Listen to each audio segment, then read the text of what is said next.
Buenas noches.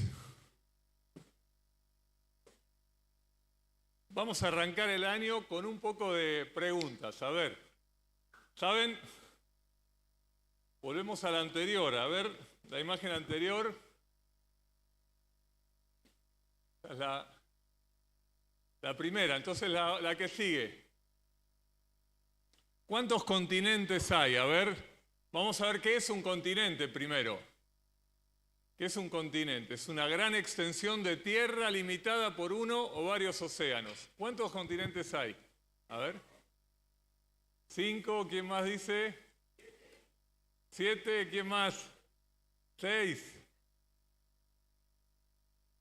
¿Nadie tiene otra respuesta? 7, 5. Bueno, en realidad las respuestas son muchas, ¿sí? Miren, avanzamos. Sabemos que los 5 continentes de los Juegos Olímpicos más la Antártida hacen 6, pero también eso le podemos agregar un continente más, que es el norteamericano. Avanzamos, ¿sí? Pero también podemos unir, porque en realidad no están divididos, Europa y Asia, lo que se llama como Eurasia, y tampoco está dividido África.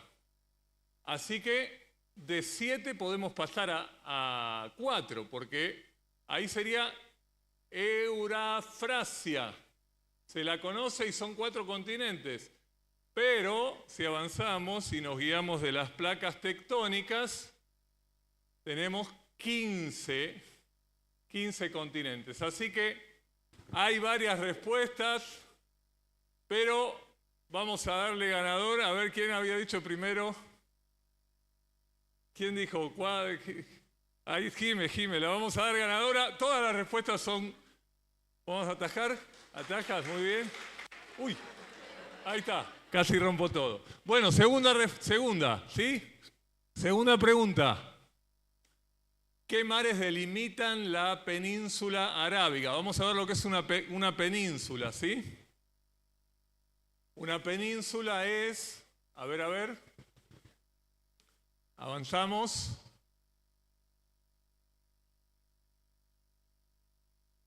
¿Qué mares delimitan la península arábiga? Es el territorio rodeado de agua por todas partes, menos una relativamente estrecha que lo une a otro territorio. Está la península arábiga, es la que divide África con Asia, ¿sí? La que justamente ahí está partida. ¿Y qué mares lo delimitan? A ver, volvamos a la pregunta. ¿Qué mares? Ahí hay un problema ahí. Hay un problema en la... No, ahí no.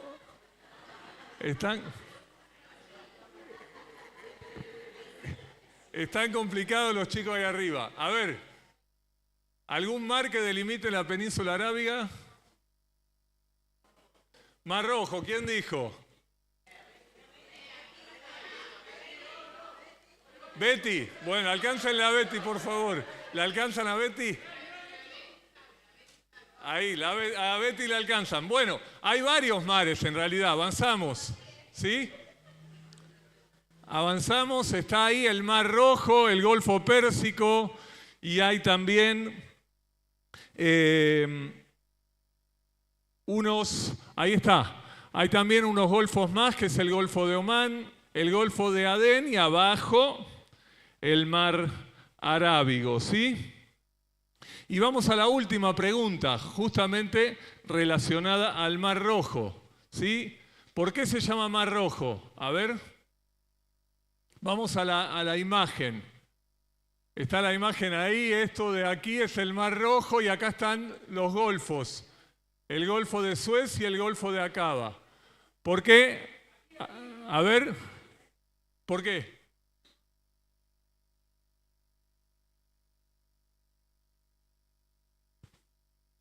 Me parece buena la apreciación, pero no es esa correctamente.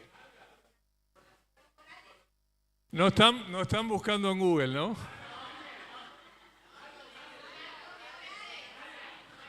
Hay unas cianobacterias rojizas, por favor, pásenle a Royu allá. Alguien que le revolea ahí a Royu. No. Allá, muy bien, muy bien. Bueno, hay unas... En realidad también son varias respuestas, ¿sí? Porque hay unas cianobacterias rojizas que en un momento tiñen, parece que tiñen el mar de rojo. Es uno de los mares que más se nota preponderantemente el color azul, pero cuando surgen esas cianobacterias parece que el mar está rojo. También cuando reflejan las montañas rojizas que hay por ahí, ¿sí? En el desierto refleja rojo el mar, pero también hay otras versiones. Una que tiene que ver con los puntos cardinales. En ese momento el rojo estaba identificado con el sur y el negro con el norte. De hecho, arriba de Turquía está el Mar Negro. Y también hay otra versión más que habla de un error de traducción del hebreo al griego y al inglés. Yam Suf, que tiene que ver con el mar de juncos, traducido como Mar Rojo, pero bueno, no sabemos cuál es la respuesta, pero todas esas pueden ser posibles. Igual muy bueno lo de Melanie, porque esa también es otra cosa que se dice acerca del Mar Rojo. Pero vamos a avanzar y justamente nos vamos a meter en este incidente que hubo en el Mar Rojo, ¿sí? Sin salida es el título del mensaje de hoy. Y vamos a leer bastante. Estamos a principio de año y tenemos que tener un desafío, ¿sí? De leer más y de volver a la bendición de la lectura profunda, principalmente de la palabra de Dios. Si puedes leer la Biblia entera en el año es un gran objetivo, pero también lo puedes hacer en partes haciendo una lectura más lenta, ¿sí? 2 capítulos por día, en 2 años lees toda la Biblia. Y también puedes leer libros buenos que te edifiquen, pedirle consejo a tu consejero, a los pastores, para que te recomienden buenos libros, ¿sí? No nos perdamos la bendición de la lectura profunda. Estamos en los tiempos donde todo es cortito, ¿sí? Leo un artículo y paso a otro, entonces no me concentro en nada y así no aprendo nada, ¿sí? No puedo tomarme el tiempo para meditar y reflexionar en lo que estoy leyendo, así que hoy vamos a leer todo el capítulo 14 de Éxodo y un poquito del 13. ¿Sí? El Éxodo, en este momento nos estamos sitiando en el momento en que el pueblo de Israel está saliendo del cautiverio en egipcio por 430 años. No sabemos muy bien cuándo pasaron de ser un pueblo bien recibido por los tiempos de José a ser realmente esclavos. Pero podemos calcular aproximadamente 10 generaciones. Terrible lo que estaba viviendo el pueblo, y después de las 10 plagas y de la primera Pascua, el pueblo de Israel está saliendo y escapando del cautiverio de Egipto. Alrededor de 600 hombres, dice la palabra de Dios. Así que calculamos más o menos 2 millones de personas, junto a las mujeres, los niños. La palabra de Dios dice que también había extranjeros. El Señor siempre estuvo abierto, y el Evangelio y la salvación siempre estuvo abierta a todas las naciones. Desde el Antiguo Testamento, no solamente desde la llegada del Señor Jesús. Había egipcios que habían creído, y aparte estaban saliendo con muchas ovejas y muchísimo ganado, dice la palabra de Dios. Pero vamos a leer versículo 17 del capítulo 13. Y luego que Faraón dejó ir al pueblo, Dios no lo llevó por el camino de la tierra de los filisteos que estaba cerca, porque dijo Dios, para que no se arrepienta el pueblo cuando vea la guerra y se vuelva a Egipto. Mas hizo Dios que el pueblo rodease por el camino del desierto del Mar Rojo, y subieron los hijos de Israel de Egipto armados. Tomó pues consigo Moisés los huesos de José, el cual había juramentado a los hijos de Israel, diciendo, Dios ciertamente os visitará y haréis subir mis huesos de aquí con vosotros. Y partieron de Sucot y acamparon en Etam a la entrada del desierto. Y Jehová iba delante de ellos de día en una columna de nube para guiarlos por el camino y en una columna de fuego para alumbrarles, a fin de que anduviesen de día y de noche. Bueno, primer paréntesis, ¿sí? Para el escape no toman el camino de los filisteos, el camino más corto, sino que Dios los hace ir por el camino del desierto. Y para que el camino del desierto pueda transitarse,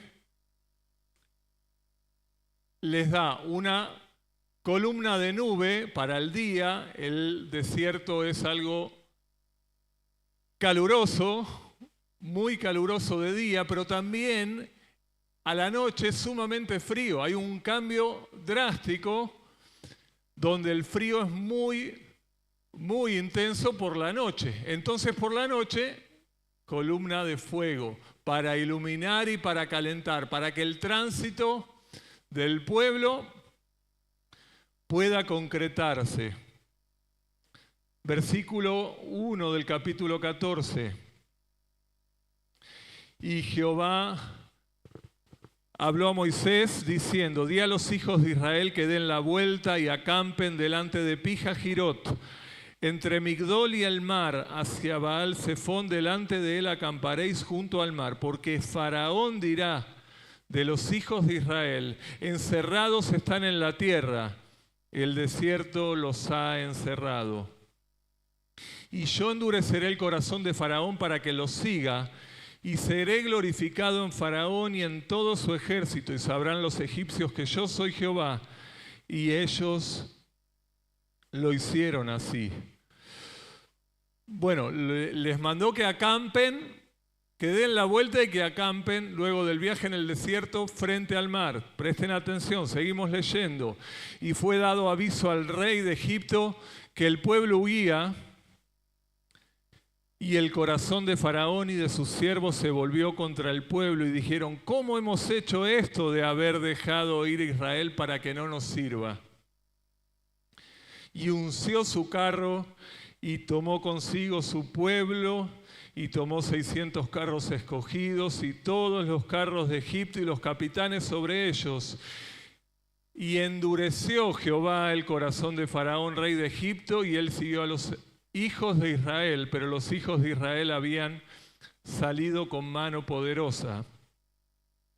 Siguiéndolos pues los egipcios con toda la caballería y carros de Faraón, su gente de a caballo y todo su ejército los alcanzaron acampados junto al mar, al lado de Pija-Jirot, delante de Baal-Zephón.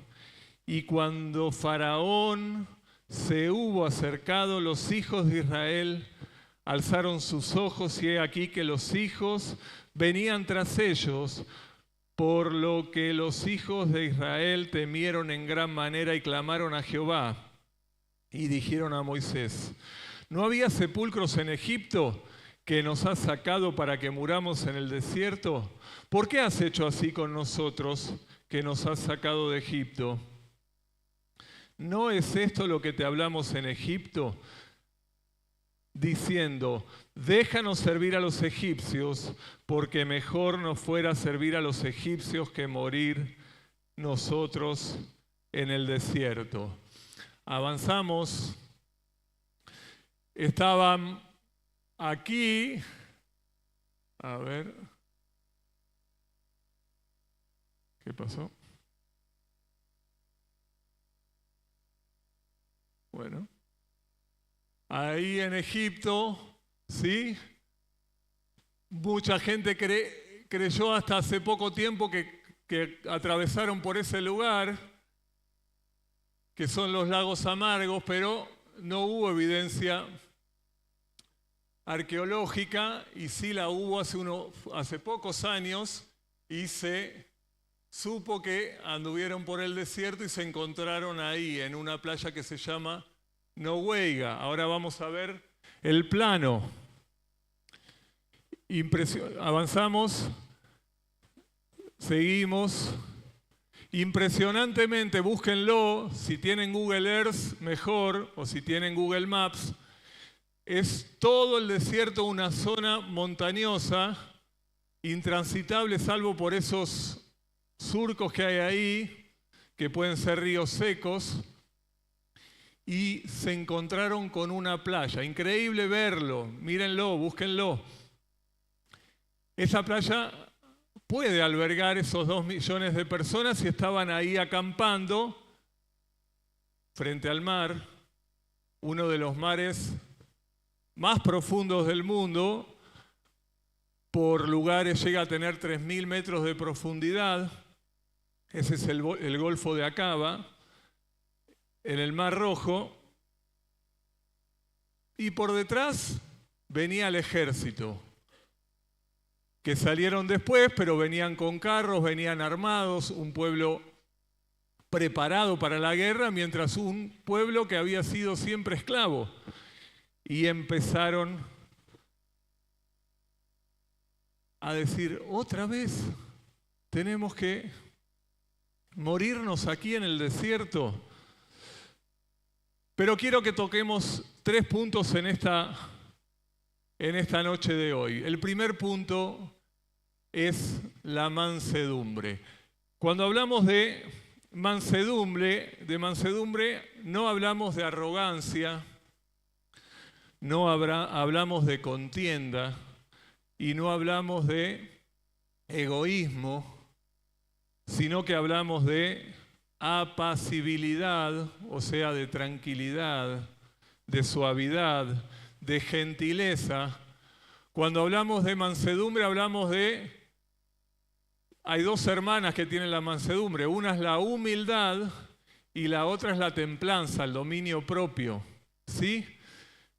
Y quiero que nos enfoquemos en la vida de este hombre Moisés. Justamente Moisés se llama sacado del agua. Lo sacaron del agua cuando nació, bebé. Y ahora estaba frente al agua. Y miren, presten atención lo que hace Dios. Le dijo Dios a Moisés, yo endureceré el corazón de Faraón para que lo siga. Y pensaba que nosotros también muchas veces nos encontramos sin salida en diferentes situaciones económicas, de relaciones, de problemas. Cada uno sabe que alguna vez o varias veces se encontraron en esa situación sin salida, donde no vemos ninguna forma para salir del problema que estamos atravesando. ¿Y qué hacemos? Lo primero es quejarnos a Dios. ¿Por qué me pasa esto? ¿Por qué a mí? Y Moisés podría haber dicho lo mismo. Señor, tuvimos 430 años allá en Egipto esclavos, tuvimos que soportar 10 plagas, nos escapamos y ahora los vuelves a traer. Vos endureces el corazón de Faraón nuevamente. ¿Por qué, Señor? Pero Moisés no se quejó, sino que fue manso. Y después también vemos lo que hizo el pueblo, ¿sí? Sus hermanos, llenos de descontento, de disconformidad, de ingratitud, de incredulidad, ¿sí? Empezaron a quejarse, preferían volver a ser esclavos, preferían volver a vivir esclavos que jugársela por la libertad, y se quejaron de su líder y le recriminaron diciéndole, no había sepulcros en Egipto que nos has sacado para que muramos en el desierto. Y muchas veces son tus hermanos los que te hacen daño en un momento de dificultad o te dicen algo negativo en un momento de aflicción. Les voy a contar una pequeña anécdota y tiene que ver con Luciano Vanegas, ¿sí? Hace poco recibido de maestro de grado, de profesor. Luciano empezó su carrera hace 8 años y creo que a los 4 años no avanzaba, creo que había hecho 1 año solo o 2 y se me ocurrió decirle, mirá Luciano, estudia otra cosa, dedícate a otra cosa, ponete a trabajar.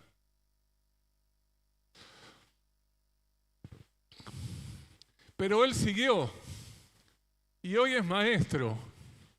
Así que puede ser que vos también alguna vez seas de tropiezo o con el corazón endurecido delante de un hermano y tienes que mantener la mansedumbre. Si has recibido eso y hoy doy gracias a Dios que Luciano se mantuvo firme y terminó su carrera, pero te puede venir de la persona que más quieres una palabra negativa, mantenete con mansedumbre. Dice que aquel varón Moisés era muy manso, más que todos los hombres que había sobre la tierra.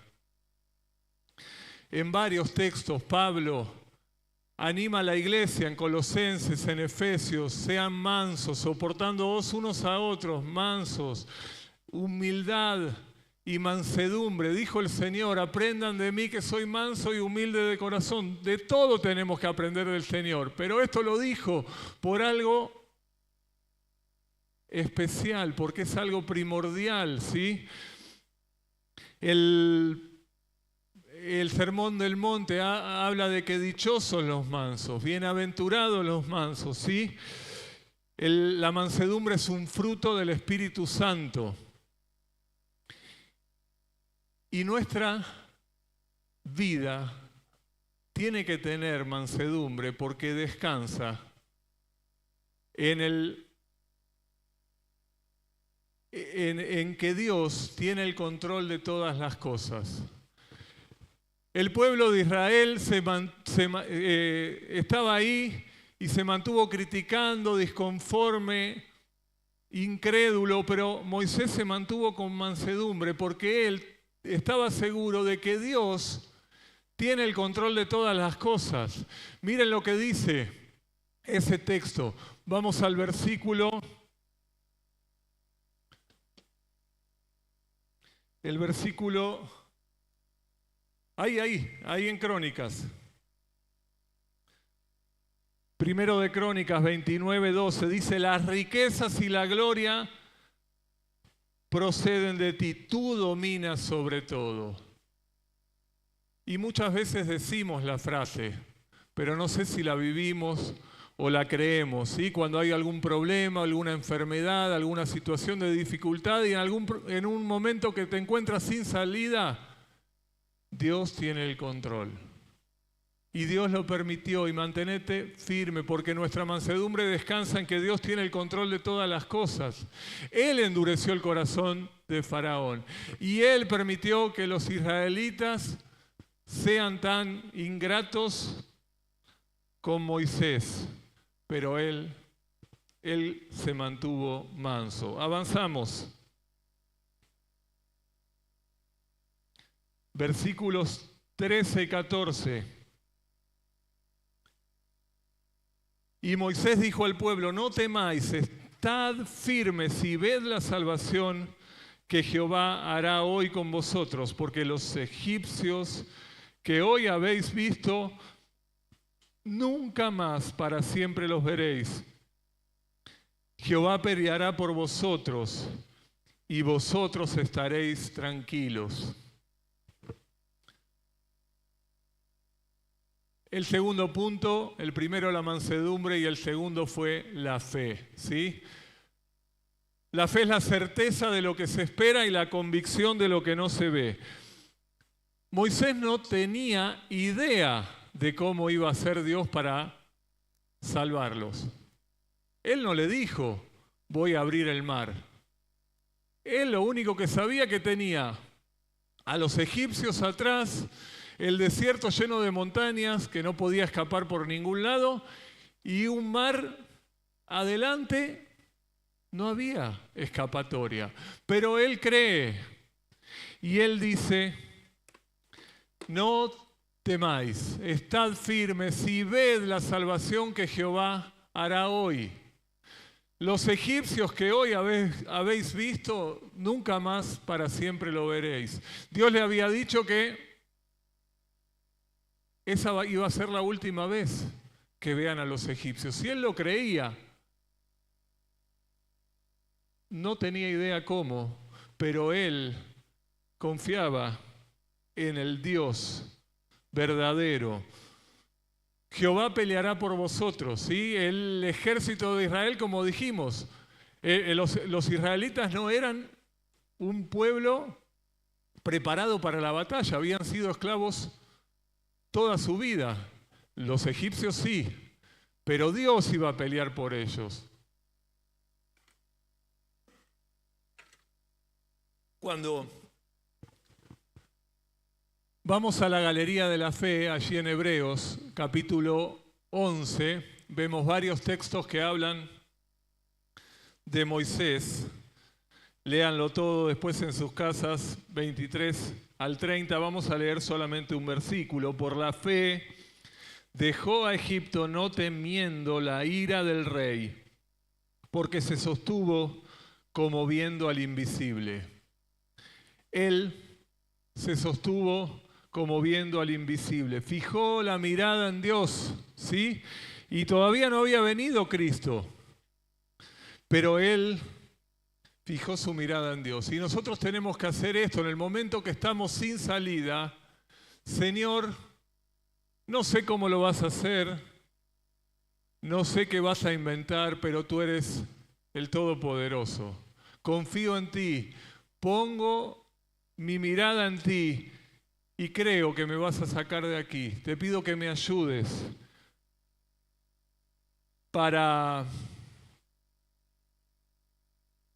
la mansedumbre descansa en que Dios tiene el control de todo y la fe descansa en que Dios tiene todo el poder, que Él es el Todopoderoso.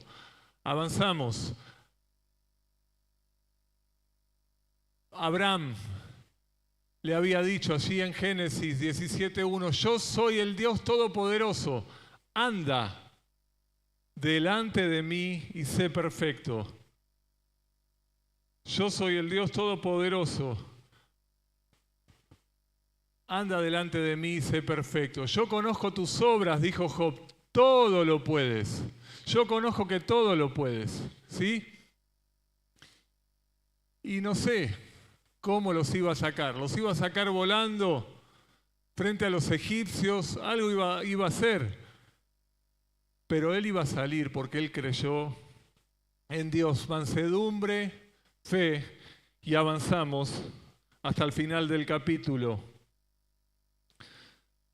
Capítulo 14, versículo 15. Entonces Jehová dijo a Moisés, ¿por qué clamas a mí? Di a los hijos de Israel que marchen. Y tú alza tu vara y extiende tu mano sobre el mar y divídelo, y entren los hijos de Israel por en medio del mar en seco.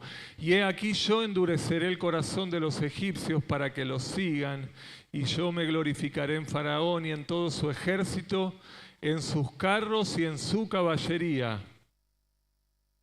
Y sabrán los egipcios que yo soy Jehová cuando me glorifique en Faraón, en sus carros y en su gente de a caballo. Y el ángel de Dios que iba delante del campamento de Israel se apartó e iba en pos de ellos. Asimismo la columna de nube que iba delante de ellos se apartó y se puso a sus espaldas. Fue la protección Sí, porque estos venían a llevarlos de nuevo a Egipto. Y Dios, el ángel de Dios, la columna de nube y de fuego se interpuso para cuidarlos. E iba entre el campamento de los egipcios y el campamento de Israel, y era nube y tinieblas. Para aquellos se alumbraba a Israel de noche, y en toda aquella noche nunca se acercaron los unos a los otros. Y extendió Moisés su mano sobre el mar. E hizo Jehová que el mar se retirase por recio viento oriental toda aquella noche, y el mar se volvió en seco y las aguas quedaron divididas. Fíjense la fe de Moisés, ¿sí?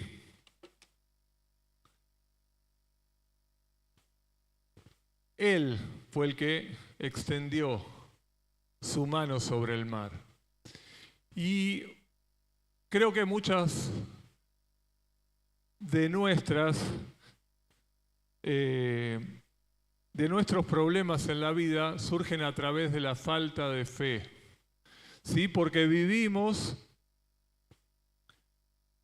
achicando a Dios y tenemos un problema y creemos que el problema es más grande que Dios, el que sea, económico, de relaciones, laboral, de estudio, ¿sí? Y acá la presión para Moisés era impresionante. El líder de 2 millones de personas. Pero él tuvo fe.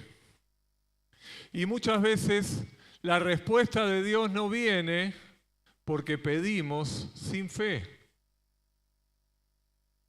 Pedimos por pedir. Porque tengo la necesidad, pero nunca creo que Dios va a poder darme una respuesta positiva. Entonces,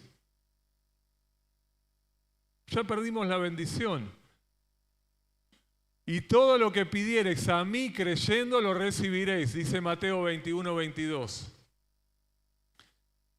Muchas veces ni siquiera oramos, ¿sí? Repito siempre la misma palabra,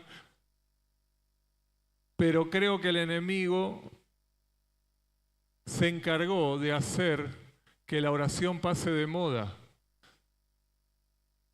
Dediquemos tiempo a la oración, individualmente, la cámara secreta, en familia y con hermanos. ¿Sí? Juntate a orar, simplemente eso es una gran tarea. ¿Sí? Ahí estaba hoy Tommy Ayuch y Efra diciéndome, Mati Forray, oramos por ti. Y le dije, es lo mejor que puedes hacer por mí. Un niño orando, un adolescente, sos niño, sos adolescente, sos mayor, estás ya en la tercera edad, orá con fe, cree que Dios tiene todo el poder. Avanzamos. Se abrieron las aguas. Entonces los hijos de Israel entraron por en medio del mar en seco, teniendo las aguas como muro a su derecha y a su izquierda. Y siguiéndolos los egipcios entraron tras ellos hasta la mitad del mar, toda la caballería del faraón, sus carros y su gente de a caballo.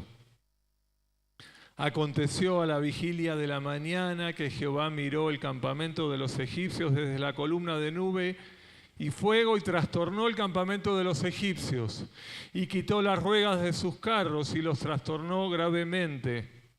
Así como Dios endureció el corazón de Faraón, ¿se acuerdan? También hizo clic, clic, clic, clic y desajustó las ruedas de los carros de los egipcios. Él lo puede todo. Es el Todopoderoso. Él trastornó gravemente. Entonces los egipcios dijeron, huyamos de delante de Israel, porque Jehová pelea por ellos contra los egipcios. Y Jehová dijo a Moisés, extiende tu mano sobre el mar para que las aguas vuelvan sobre los egipcios, sobre sus carros y su caballería. Y nuevamente el líder tiene fe. Entonces Moisés extendió su mano sobre el mar y cuando amanecía, el mar se volvió en toda su fuerza y los egipcios al huir se encontraban con el mar. Y Jehová derribó a los egipcios en medio del mar.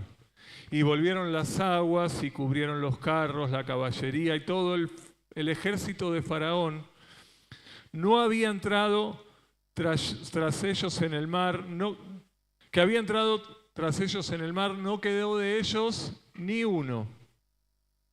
Y los hijos de Israel fueron por en medio del mar en seco, teniendo las aguas por muro a su derecha y a su izquierda. Así habló Jehová aquel día a Israel de mano de los egipcios, e Israel vio a los egipcios muertos a la orilla del mar. Y vio Israel aquel grande hecho que Jehová ejecutó contra los egipcios. El pueblo temió a Jehová y creyendo a Jehová y a Moisés, y creyeron a Jehová y a Moisés su siervo. Para terminar, y estamos a principio de año y es un tiempo de decisiones, lo que todos los hijos de Dios tenemos que tomar como un privilegio es el ser siervos del Señor. Último punto, el servicio, ¿sí? Ahora, puedo ser un siervo fiel como lo fue Moisés. Dice que él fue fiel en toda mi casa, dijo el Señor, habló con él cara a cara. Pero también puedo ser un siervo infiel, ¿sí? Puedo ser un siervo útil, pero puedo ser un siervo inútil. Ya desde que soy hijo de Dios, que he experimentado el nuevo nacimiento, automáticamente entro al palacio del rey, como hijo y como siervo, pero está en mí, ¿sí? El servicio a Dios muchas veces está mal interpretado por nosotros, porque digo, bueno, yo me manejo bien con los jóvenes, entonces mi servicio está en trabajar con los jóvenes, o yo con los chicos, los chiquititos. Sí, eso es un servicio, pero el servicio en realidad tiene que ver con hacer algo que le agrada a Dios, porque servimos a Dios, y que le sirve, servir al prójimo. Y no siempre es algo que me agrada a mí, ¿sí? Jesús dio el ejemplo. Él no estaba cantando de alegría al lavar los pies de los discípulos. Estaban sucios, tenían olor, ¿sí? El servicio para Moisés tampoco fue algo fácil. Él no quería ser líder, tenía problemas en el habla, era tartamudo, pero sin embargo Dios quiso eso. Y muchas veces pasa con eso, ves la necesidad del otro y ya esa es una oportunidad de servir. Puede ser algo que te fluya fácilmente y lo hagas con alegría, pero puede ser algo que te desagrade y lo tienes que hacer como un servicio al Señor, y lo tengo que hacer como un servicio al Señor, ¿sí? Pero ¿cuál es la motivación? Me sostengo como viendo al invisible. Lo hago para el Rey de Reyes y Señor de Señores, ¿sí? Él es el Rey más grande sobre la tierra, porque es el Rey de Reyes, entonces le sirvo a Él. Y capaz que tenga que hacer un servicio a alguien que me maltrató, que es mi enemigo, que me burla, y yo le estoy mostrando El amor de Dios. Un servicio tiene que ver a veces con las tres cosas que dijimos, la mansedumbre, la fe y el servicio, que tiene que ver con una charla. ¿Sí? Estamos hoy en el tiempo de los debates por la batalla cultural. Y para un cristiano no tiene que ser un objetivo ganar un debate. ¿Sí? No tiene que ser un objetivo humillar al otro como lo hace otra gente, por política, por lo que sea. Mi objetivo tiene que ser mostrarle el amor de Dios en mansedumbre, las verdades de la palabra de Dios, defender mi fe, hacerlo como un servicio al Señor. No importa que no tenga la última palabra, que la tenga el otro, pero que el otro se quede pensando, che, este me trató bien, me dijo esto, cortito, simple. Y el Señor nunca quiso ganar un debate, y era el más sabio de todos. Sin embargo, después de cada encuentro, siempre algo generaba en las personas. ¿Sí? Porque Él brillaba para agradar al Padre. En esas charlas podemos hacer un servicio al Señor. En todo esto que estamos viviendo, la situación política, los temas de actualidad, yo tengo que mostrar a Cristo, tengo que mostrar mansedumbre, ser gentil con el otro, no humillarlo, defender la fe y hacerlo como un servicio al Señor. No me importa que me ataquen, que me digan lo que sea, nazi, fascista, lo que sea. Yo me mantengo apacible, manso, defiendo la fe, le presento al Señor. Avanzamos, ¿sí? Habíamos dicho que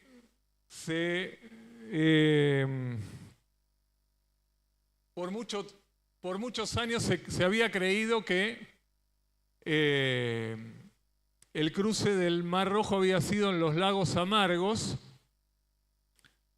pero la evidencia arqueológica mostró, esto no es Biblia, ¿no? Esto es estudio de arqueología, pero la evidencia arqueológica mostró que hay restos de carros ahí en esa playa de Nogueiga, en el Golfo de Aqaba, al final del Mar Rojo, entre Egipto y Arabia Saudita.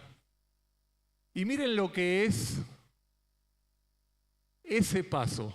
Ustedes, les dije recién, el Golfo de Aqaba y el Mar Rojo en general es uno de los más profundos del mundo, ¿sí? De hecho, ahí hay 500 metros, un precipicio.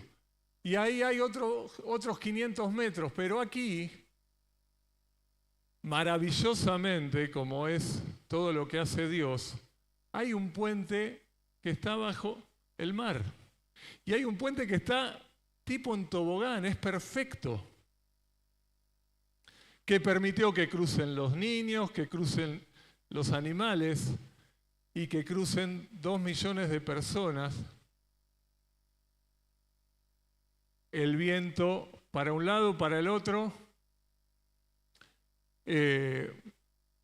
No vinimos a hablar de arqueología, si quieren después les comparto todo el tema de los carros, pero tiene que ver con que ese mar es uno de los mares con más salinidad del mundo, 41% de salinidad, y eso hace que la sal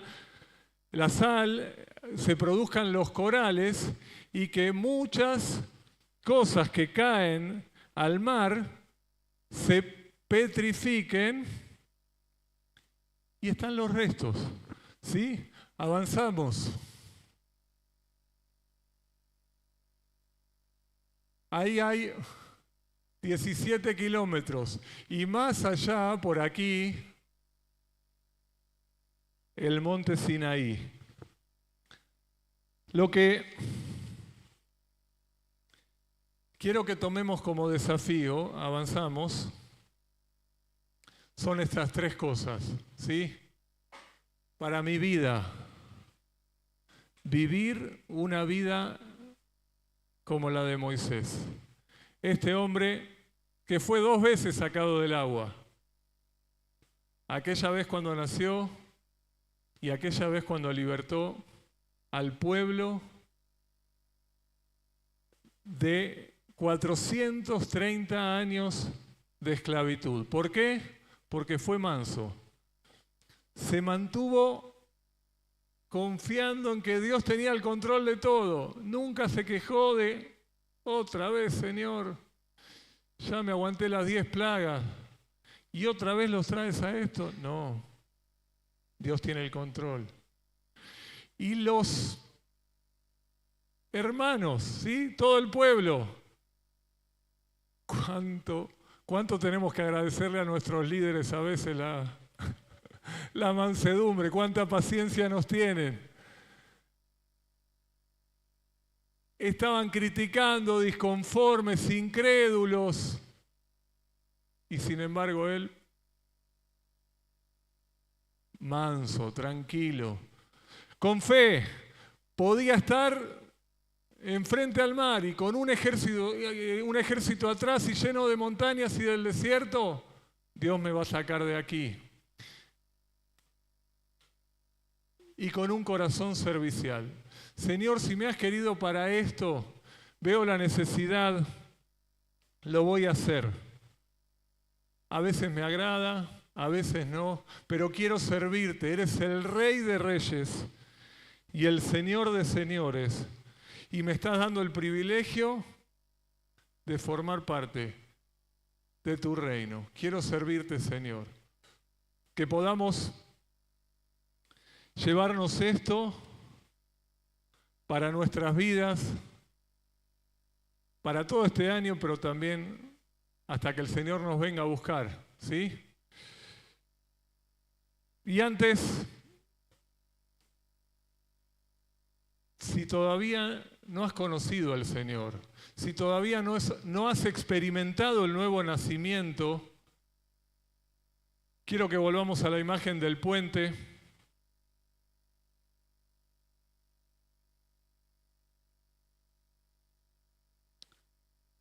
Ahí creo que son esas, exactamente. Si todavía no has conocido al Señor, y no te estoy diciendo si todavía no sos evangélico o no sos católico, si no has experimentado el nuevo nacimiento, ¿sí? Y esto te puede pasar a vos siendo hijo de cristianos, siendo hijo de pastores, habiéndote criado en una iglesia evangélica porque te criaste viniendo a la hora feliz o a la escuela dominical, pero todavía no has experimentado el nuevo nacimiento, te encuentras como el pueblo de Israel, sin salida, atrapado en el pecado. Y si hoy te mueres, te vas al infierno. No hay punto medio, ¿sí? Puedes haber sido muy correcto éticamente, moralmente, o pudiste haber hecho cosas que tenés vergüenza de decirlas. Te digo que todos somos pecadores. La Biblia dice, por cuanto todos pecaron, están destituidos de la gracia de Dios. Eres un pecador. Y justamente lo primero que tienes que reconocer es eso. Soy un pecador. Y arrepentirte, ¿sí? Arrepentimiento significa cambiar de mente. Cambio para no vivir como quiero yo, sino vivir guiado por Dios. Ya quiero que seas mi Señor, el Señor de mi vida, pero también creyendo en la obra de Cristo. No hay salida para el hombre, no hay entrada al cielo, pero hay un puente que es Jesucristo. Porque hay un solo Dios y un solo mediador entre Dios y los hombres. Jesucristo hombre. Jesús es el puente. Él murió en la cruz. Y esa cruz es el puente para que vos llegues a Dios. Te reconoces pecador, te reconoces pecadora y crees que murió en la cruz por ti, que pagó por tus pecados. No tenía que morir en la cruz, no había hecho ningún pecado. Fue un hombre santo, perfecto, sin mancha, pero quiso pagar por ti y por mí en la cruz. Resucitó al tercer día. Y si crees hoy en Él, si te arrepientes de tus pecados, Él te salva. Él es el puente que únicamente lleva al cielo, es Jesucristo, el camino, la verdad y la vida. Vamos a orar. En primer lugar, cerramos todos nuestros ojos y bajamos las cabezas. Quiero hacer un llamado a esta invitación que hace el mismo Dios. No lo hago yo ni ninguna de las personas que están aquí, sino el mismo Dios. A la salvación. Si todavía no sos del Señor, decile así: si quieres que te salve, Él está con los brazos abiertos para hacerlo. Puedes decirle así: Señor, soy un pecador. Creo que Jesucristo murió en la cruz por mí y que resucitó. Creo que Él pagó por mis pecados. Te pido que me salves. En el nombre de Jesús. Amén. Mantenemos las cabezas gachas, los ojos cerrados. Y si alguien tomó esta decisión o quiere tomar esta decisión, le pido que levante su mano para conocerlo, para poder hablar luego de la reunión. Niño, niña, adolescente, adulto. Es una decisión personal, no familiar, no marital. La tienes que tomar individualmente. ¿Hay alguien aquí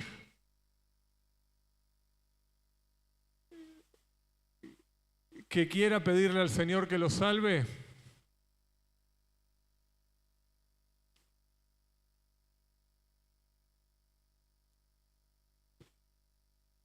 Para alegría de todos lo puedes hacer en cualquier momento, porque Dios te ve en todo momento y en todo lugar.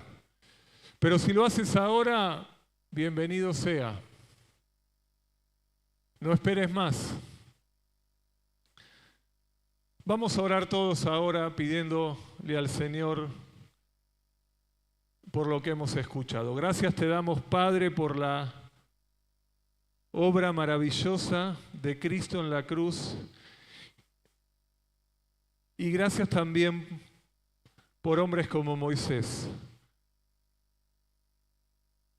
Que podamos, Señor, imitar su mansedumbre, su fe y su corazón de servicio. Que podamos vivir de esa manera, sabiendo, Señor, que tú tienes el control de todo. Que tú tienes el poder absoluto, eres el Todopoderoso, y que tú eres el Rey de Reyes y Señor de Señores, y hacer un servicio para ti es un honor y un privilegio único e inmejorable. Que podamos vivir de esta manera y llevarnos esto para nuestras vidas, en el nombre de Cristo Jesús. Amén.